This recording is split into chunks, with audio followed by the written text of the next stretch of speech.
Solo Travel, just popping in to talk about all-inclusives.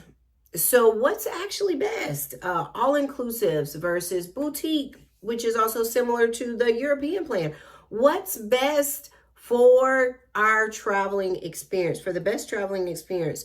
Does all-inclusive always give that to us? And so I hear all-inclusive is always better. Raise your hand if you believe that. Okay, not always accurate. And of course, you guys know I've got some notes here.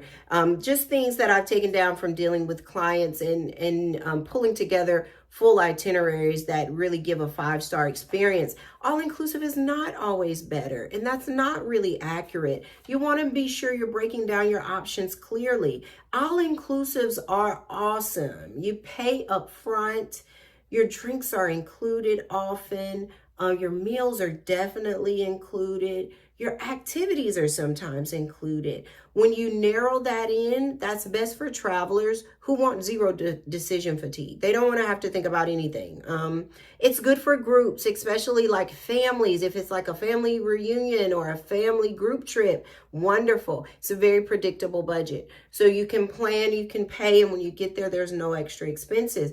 It's not good for food explorers. So I have some of my clients who they want an all-inclusive experience, but they're not understanding that that resort is going to give you a very American kind of experience in food, which means depending on where you are, you may not experience the great food cultures of that area. A lot of times the meals become predictable.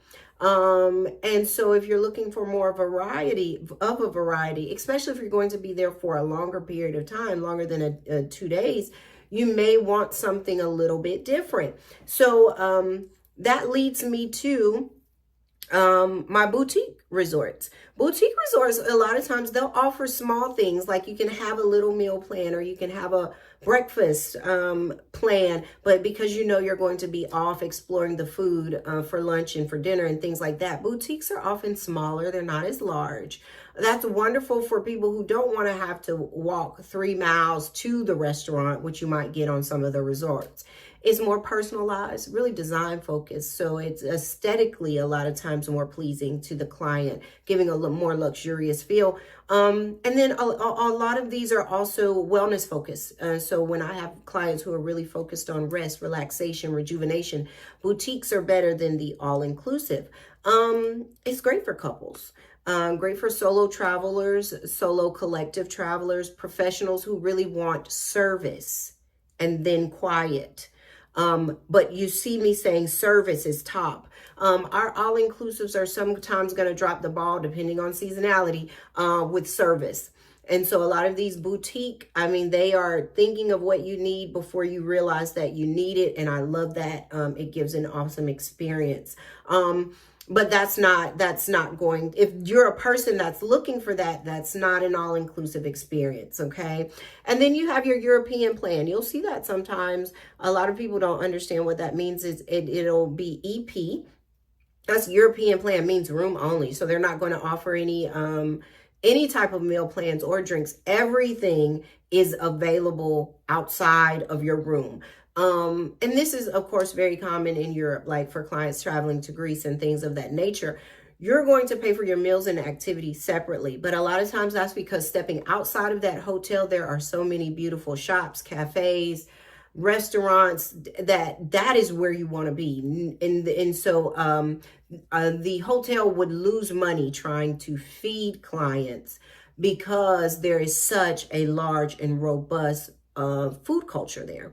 So definitely when you want to explore locally, if you want to get off and go and actually immerse yourself into the culture of that country, and it also just offers a lot more independence and personality in the feel that you're getting in that hotel. So that's better for those clients. So again, in that instance, all-inclusive would not work for that client. A client who would prefer an EP plan is a more active client. They want to get off. They want to see. They're also foodies. Foodies want to get off and really taste what the food tastes like in an authentic way, not necessarily what would be offered by the all-inclusive. So for example, Belize, it leans heavily towards boutique and EP models. You truly will have a hard time finding all-inclusive in Belize. Aruba has a little bit of an all-inclusive footprint, so it's available. And then a little bit even of the boutique where you can add on plans. If it's not included, you can add on drinks, you can add on meals.